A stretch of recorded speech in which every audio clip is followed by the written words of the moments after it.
Manish sir, Vaibhav Suryavanshi जो सबसे कम उम्र में इंडिया टीम T20 के लिए चयन हो गया, सीनियर टीम के लिए चयन हो गया, आपने गाइड किए हैं, इतने बड़े मुकाम पे आज वो पहुँचे हैं, सबसे पहले आप क्या कहना चाहेंगे?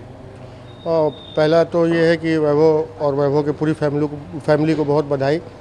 और हम सभी लोगों के लिए बहुत गर्व का क्षण है कि आज सचिन तेंदुलकर के बाद ये यंगेस्ट प्लेयर है जो भारतीय टीम में जिनका T20 के लिए चयन हुआ है। और as a coach I am feeling very proud. आज मेरे लिए बहुत ही गर्व का क्षण है, पूरे बिहार के लिए गर्व का क्षण है और पूरे भारत के लिए भी गर्व का क्षण है कि इतने छोटा बच्चा, इतने कम उम्र में बच्चे ने वो वैसा परफॉर्मेंस किया है कि आज वो भारतीय टीम का सदस्य बन पाया है। तो सभी को बधाई और उम्मीद करता हूं कि आने वाले समय का भारतीय क्रिकेट का पोस्टर बॉय BCCI को मिल गया है और वैभव बहुत बड़े बड़े परफॉर्मेंस करेगा और सभी के उम्मीदों पे खरा उतरेगा। सर, कारण क्या होगा चयन के पीछे? चयन के पीछे आप देखें उनका पिछले 2 सालों में जो परफॉर्मेंस रहा हो, चाहे वो पहला IPL रहा हो या फिर उनका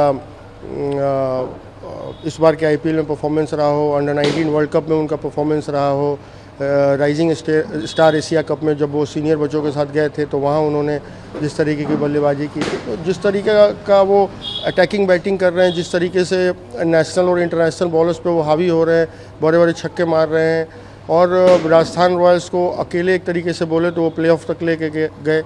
तो more than 750 रन्स IPL जैसे टफ फॉर्मेट में जहाँ इतने बड़े बड़े बॉलर्स खेल रहे हैं, इट्स नॉट अ जोक। वो बहुत मेहनत से आता है रन, वो बहुत उसके लिए बैटिंग में क्वालिटीज़ चाहिए। तो इन्हीं क्वालिटीज़ ने इसी वैभव के पोटेंशियल ने, इसी वैभव के परफॉर्मेंस ने आज वैभव को टीम इंडिया का सदस्य बनाया है, T20 में उनको जगह पक्का कराया है। चयनकर्ताओं को इस फैसले को लेने में कितनी माथापच्ची हुई होगी? कम उम्र के एक लड़के को सिलेक्ट करना। देखिए, उम्र कोई मायने नहीं रखता क्रिकेट में मायने रखता है परफॉर्मेंस। और बच्चा आप लगातार देखिए हर मैदान पे परफॉर्मेंस कर रहा है, चाहे वो अंडर-19 इंडिया के मैचेस हों और डोमेस्टिक में जितनी मतलब टूर करने आई टीम, ऑस्ट्रेलिया की टीम आई थी उसके अगेंस्ट उन्होंने परफॉर्म किया। इंडिया की अंडर-19 की टीम इंग्लैंड गई, साउथ अफ्रीका गई, ऑस्ट्रेलिया गई, तीनों जगह वैभव का बेहतरीन परफॉर्मेंस रहा। अंडर-19 वर्ल्ड कप को यदि आप देखें तो अकेले उस बच्चे ने वो टूर्नामेंट भारत को जीत दिलाई। फिर आप IPL देखें तो एज मायने नहीं रखता। इंडिया खेलने के लिए, भारतीय टीम का सदस्य बनने के लिए पहली प्रायोरिटी होती है परफॉर्मेंस। और वैभव को आप देखें तो लगातार उसके गेम में इम्प्रूवमेंट हो रहा है, उनके खेलने की शैली में इम्प्रूवमेंट हो रहा है और धीरे धीरे आप देखेंगे कि आज जैसे वैभव को T20 में मौका दिया गया। ये एज फैक्टर सोच रहे होंगे बट मुझे लगता है कि वैभव का गेम ऐसा हो गया कि अब एज फैक्टर को ना देख के उनके गेम फैक्टर को देखना ज़्यादा इंपॉर्टेंट। तो ये ज़्यादा टफ डिसीजन नहीं था क्योंकि वैभव लगातार हर लेवल पर परफॉर्म करते आ रहे थे और मैं तो उम्मीद करता हूँ कि इन सीरीज़ में जो वैभव खेलने वाले हैं वो ऐसा परफॉर्म करेंगे कि जल्द से जल्द टीम इंडिया के वनडे टीम के स्क्वाड के मेंबर होंगे और ग्रेजुअली ओवर द टाइम जैसे जैसे वो रेड बॉल के मैचेस ज़्यादा खेलेंगे उनको ज़्यादा एक्सपोजर होगा। जैसे अभी उनको वाइट बॉल का ज़्यादा एक्सपोजर है, तो T20 के मेंबर बने हैं, जल्द परफॉर्मेंस अच्छा करेंगे तो वनडे के टीम के भी मेंबर बनेंगे। और भविष्य में मैं 200% श्योर हूँ कि वो टेस्ट टीम के भी मेंबर बनेंगे क्योंकि प्लेयर तब तक पूरा नहीं होता जब तक वो तीनों फॉर्मेट के में भारतीय टीम के लिए ना खेले।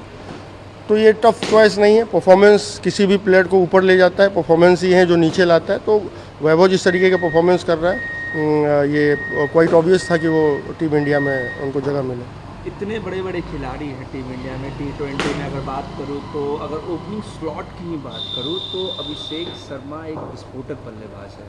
क्या आपको लगता है कि एक 15 साल का लड़का, युवा लड़का, उसको प्लेइंग 11 में संभवतः मौका मिलेगा?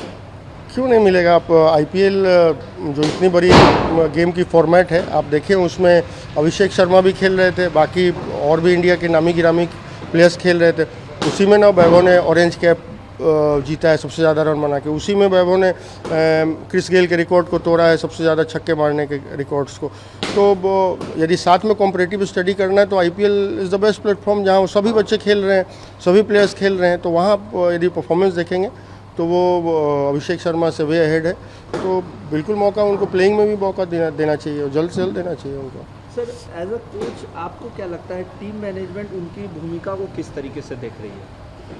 ये तो मुझे लगता है कि उनको वही रोल दिया जाएगा जो राजस्थान रॉयल्स में उनको दिया जाता रहा है, या राइजिंग स्टार में वो गए थे एशिया कप खेलने, तो वहाँ पे जो उनको रोल दिया गया था। देखिए वैभव की एक खासियत है, अभी तक जहाँ भी जाते हैं वो टीम के मेन पिलर बन जाते हैं। ठीक है, आप चाहे अंडर 19 देखें, IPL देखें, राइजिंग स्टार एशिया कप देखें, हर जगह वो ऐसी बल्लेबाजी करते हैं कि वो सबको सरपास कर जाते हैं और अंत में टीम उन्हीं पर डिपेंडेंट हो जाती है।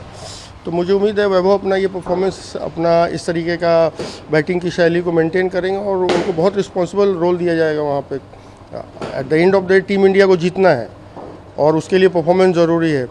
जो भी प्लेइंग में रहेंगे उनको तो करना ही है, तो किसी को ज़्यादा डिपेंडेबल रोल दिया जाता है, किसी को अटैकिंग रोल दिया जाता है, तो सब वो उसी हिसाब से उनको वो रोल दिया जाएगा। अंतर्राष्ट्रीय क्रिकेट में दबाव को संभालने के लिए उन्हें क्या सलाह देंगे, क्योंकि आप कोच भी रहे हैं, तो अभी क्या सलाह देना चाहेंगे?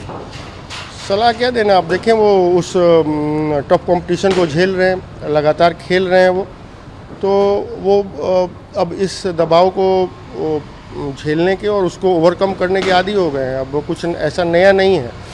तो अंतर यही होगा कि अभी तक वो IPL में 60-70 हज़ार क्राउड के बीच खेल रहे थे, अब वो टीम इंडिया के लिए खेलेंगे। तो दबाव ऐसे भी वैभव लेता नहीं है। उसकी गेम की शैली ऐसी है कि वो दबाव में खेलता ही नहीं, वो ऐसा बल्लेबाजी करता है, ऐसा आक्रामक बल्लेबाजी करता है कि वो सामने वाले बॉलर्स पे वो दबाव डाल देता है। तो वैभव जानता है कैसे उसको मैचेस में मैनेज करना है, एंड आई एम श्योर कि वो सक्सेसफुल होगा वहाँ। क्या IPL की परफॉर्मेंस अहम भूमिका रही इस चयन में? बिल्कुल, IPL और अंडर 19 वर्ल्ड कप की जो वैभव की परफॉर्मेंस आप देखेंगे, वो इस ऑब्वियस है कि इस उनके सिलेक्शन में बहुत काउंट किया होगा। सर वैभव के खेल में कौन कौन सी ऐसी खासियत है जो उन्हें अन्य युवा खिलाड़ियों से अलग? देखिए पहला तो वैभव 360 डिग्री प्लेयर हैं। वो ग्राउंड के किसी भी कॉर्नर पे शॉट्स मार सकते हैं, शॉट्स एग्जीक्यूट कर सकते हैं, चाहे वो चौका हो या छक्का हो। दूसरी चीज़ है उनकी अटैकिंग गेम की शैली। वो जिस शैली में बल्लेबाजी करते हैं वो इतनी आक्रामक है कि वो right from very first ball सामने वाले टीम पे वो हावी हो जाते हैं, बॉलर्स पे हावी हो जाते हैं। थर्ड पॉइंट है कि वो बॉल के मेरिट को बहुत जल्दी सेलेक्ट कर लेते हैं। किसी ज़माने में सचिन तेंदुलकर खेला करते थे तो बोला जाता था कि उनके पास थोड़ा एक्स्ट्रा टाइम होता है, बॉलर्स को पहले ही जज कर लेते हैं, रिलीज़ के समय ही पकड़ लेते हैं कि बॉलर का कौन सा बॉल आने वाला है।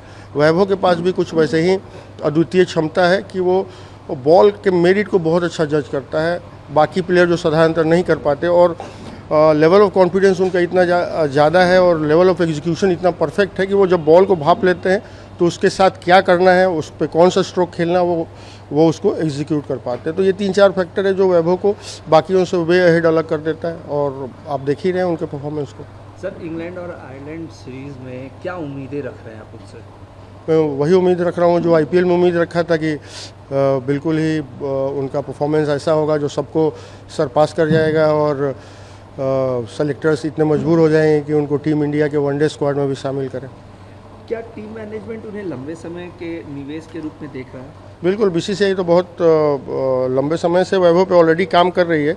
आप देखें जब भी वैभव IPL से या इंडिया के मैचेस से फ्री होते हैं तो NCA के सेंटर ऑफ एक्सेलेंस में उनको बुलाया जाता है, वहाँ उनको ट्रेन किया जाता है, चाहे वो फिजिकल ट्रेनिंग हो, चाहे उनके स्किल सेट पे हो। और VVS लक्ष्मण डायरेक्टर हैं NCA के, इज़ वेरी फोकस्ड, और वो आने वाले जनरेशन को तैयार करने का सेंटर है, तो उस पर काम चल रहा है ऑलरेडी। और आगे भी इतने छोटे बच्चे का करियर बहुत लंबा है, 20-22 साल का समय है उनके पास, तो उनको कैसे ग्रो करना है, वो कैसे लंबे समय तक भारतीय टीम को सर्व करेंगे, इसकी प्लानिंग चल रही होगी। और वो उम्मीद है कि ये प्लानिंग लंबे समय तक चलेगा और वैभव बहुत बड़े प्लेयर के रूप में उभर के आएंगे। बिहार से आने वाले इस युवा खिलाड़ी की सफलता को आप कैसे देखते हैं? क्योंकि आप कोच भी हैं, काफ़ी गाइड भी हैं, तो इस सफलता को आप कैसे देख रहे हैं और किसे श्रेय देना चाहेंगे? देखिए सबसे बड़ी बात तो ये है कि स्पोर्ट्स में हम लोग काफ़ी पिछड़े हुए राज्य हैं, तो वैभव हमारे लिए उम्मीद की किरण के रूप में आया है। अब यहाँ के बच्चों को भी आत्मविश्वास जग रहा है कि यदि कड़ी मेहनत की जाए और परफॉर्मेंस किया जाए तो उस पायदान पे पहुँचा जा सकता है कि लोग उनको रिकॉग्नाइज़ करें। आज वैभव सभी बच्चों के लिए यंग जनरेशन के लिए एक इंस्पिरेशन बन गया है, जहाँ पे आज पेरेंट्स पहले बच्चों को स्पोर्ट्स में नहीं ले जाना चाहते थे या उनको करियर ऑप्शन के रूप में नहीं चुनने देना चाहते थे। आज पेरेंट्स इंटरेस्टेड हो गए हैं। छोटे बच्चों को अब माँ बाप खुद लेके जाते हैं प्लेग्राउंड तक और उनको एज ए करियर ऑप्शन दिखने लगा है। तो ये हमारे लिए बहुत इंस्पिरेशन तो है ही, हमारी उम्मीद की किरण है, हमारे लिए गर्व की बात है ये। और श्रेय किसी प्लेयर के बनने में किसी एक व्यक्ति का नहीं होता है। यदि आप देखें तो वैभव ने अपने क्रिकेट की जर्नी जब स्टार्ट की थी तो लोकल एकेडमी में किया था समस्तीपुर में। तो ब्रजेश को भी इसके लिए, जो उसके पहले एकेडमी में वहाँ जिनका एकेडमी है, उनको भी श्रेय जाता है। उसके बाद वो मेरे पास आया और अभी हाल फिलहाल तक आता रहा। उसके माता पिता के कठिन संघर्ष और त्याग का श्रेय अब ये सभी मिली जुली एफर्ट है लोगों की। या क्रिकेट एसोसिएशन में राकेश तिवारी हैं हमारे प्रेसिडेंट, उनको भी इसका श्रेय जाता है। अब बिहार क्रिकेट एसोसिएशन को ये श्रेय जाता है जिसने वो प्लेटफॉर्म दिया जहाँ से वैभव आज उभर के परफॉर्मेंस करके आज इस ऊंचाई पे पहुँचा है। तो everybody who is associated with Vaibhav, state coaches हो रहे हैं, सभी का को श्रेय है। कोई एक इंडिविजुअल किसी इतने बड़े महान व्यक्तित्व को नहीं बना सकता। मैं एज ए कोच उसको ट्रेनिंग दे सकता हूँ, उसको स्किल सेट दे सकता हूँ, लेकिन बाकी रिसोर्सेज अन्य लोगों का भी रहता है, योगदान अन्य लोगों का भी रहता है। तो सभी को बधाई। ये कोई किसी एक इंडिविजुअल का ये जीत नहीं है, पूरे बिहार की जीत है। अपना नाम बता दीजिए सर। मेरा नाम मनीष ओझा है।